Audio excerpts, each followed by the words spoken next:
Hey everybody, how are you? It's Peter again for MLB Trade Rumors and Discussions. It is Friday, March 27, 2020. Trying to keep this going every single day for the rest of the year, just like I promised you guys. So today, alphabetically, I'm up to the New York Mets. I'm about going through every single team with a preview. But before that, let's give an update on where baseball is. There's a rumor saying that hopefully that they're going to do spring training towards the end of May and then get everything. The goal is to get everything done in June, which would be wonderful, right? If they can get baseball starting in June, I will be very for it. The goal is to get as many doubleheaders as possible and to maybe get baseball into October and play in a neutral place just in case, especially if it's freezing outside or snowing. That would be the goal, right? Which I'm all for that. As much baseball as possible, great. Yesterday we found out that teams who signed free agents are screwed, right? In case there is no baseball season, God forbid. So it's like, for example, the Dodgers, right? For getting Mookie Betts, if baseball there is no baseball, they're gonna lose him. They're gonna lose everything that they did. So that is rough. That is rough for teams. It's good for teams who didn't make moves like the Cubs and stuff, but it's just I don't agree with how baseball did that. I don't like it. I understand the players are it's great for the players, but it's also very difficult for teams if you're making moves and you're making trades. So I mean, I'm not in the meetings listening to these guys. There's always two sides to everything, but it's just rough on a team if you're making a move and then look what happens for that. Especially the Dodgers. And I'm not a Dodger fan by no means. I can't stand them, but if they're going for it all and then because of a unfortunate situation in the world, that's just not fair. However, that's worst case scenario. I believe baseball will be playing, and if baseball is playing, everybody's going to get to be the same thing. Everyone's going to be normal. Everything's going to be fine. It's going to be a little bit more difficult, but the rosters will expand. Everything will be fine, and teams will play. The whole goal is to play sports, whether we're playing in Arizona in a neutral place, whether we're playing in Miami, wherever you're playing. If it's warm, wherever baseball can be played, as long as they play, right? That's what you want. People want to see baseball. There's a lot of baseball fans out there, and I can't imagine a whole year going without seeing baseball. That just sucks. So if there could be baseball starting the first week of June, great. That would be wonderful. Anyway, I'm up to the Mets, right? Let's talk about the Mets. That's where I'm at now. Last year, I thought the New York Mets were going to do very well, and they started going on a crazy streak. Right, Degrom is one of the best pitchers in the world. Syndergaard was a really good pitcher, but unfortunately, if not for Noah Syndergaard, he has Tommy John surgery. I believe that's the right move since what's happening in baseball. He might as well go for it. He might as well get the surgery now.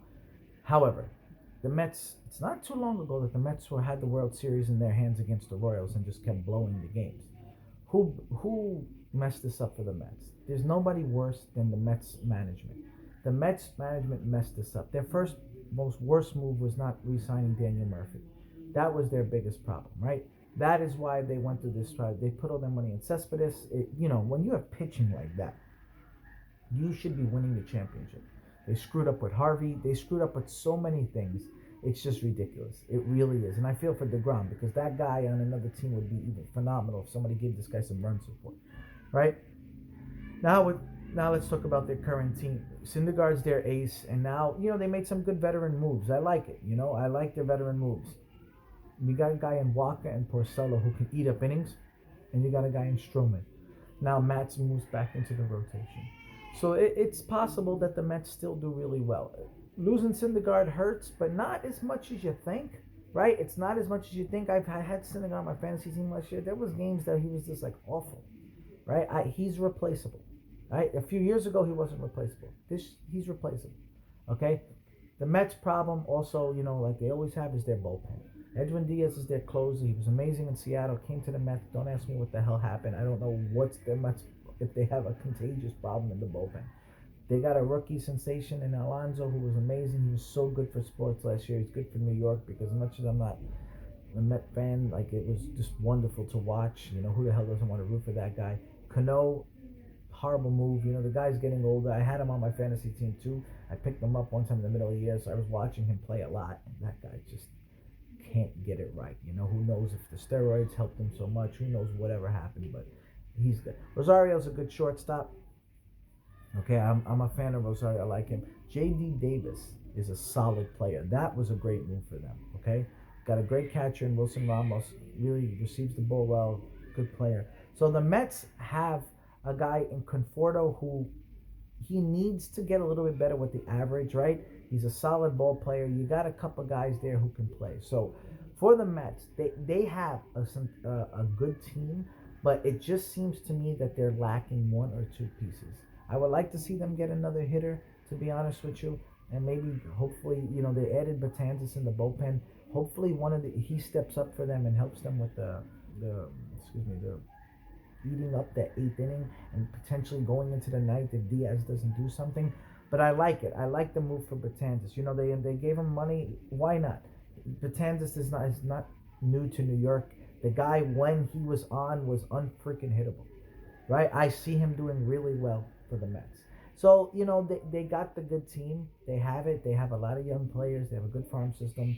It's just I they just seem to always mess up.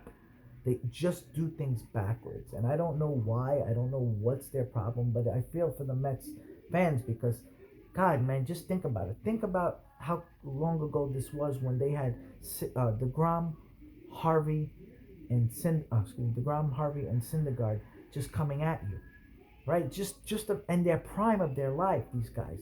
It was just, how do you mess that up? And I tell you, they were terrible. They really messed these guys up. DeGrom's the only one who lasted. And I really hope he stays because I don't want nothing to happen to that guy. But it just sucks. You got to start questioning their management, their training, their doctors, whatever they're doing over there is not right. It's a shame because the Mets have a lot of fans and, going to that ballpark, it's a beautiful stadium. Better than Yankee Stadium. I've been to both. Met Stadium is beautiful. It's just unfortunate. It's unfortunate. However, as long as you got DeGrom as an ace, and you got Alonso as a rookie sensation, you still got Conforto. J.D. Davis was a big move that nobody expected. He did very well last year. If he can continue that, then they got three solid players. You got a solid shortstop. It could work. It really can work. So let's see what happens with the Mets.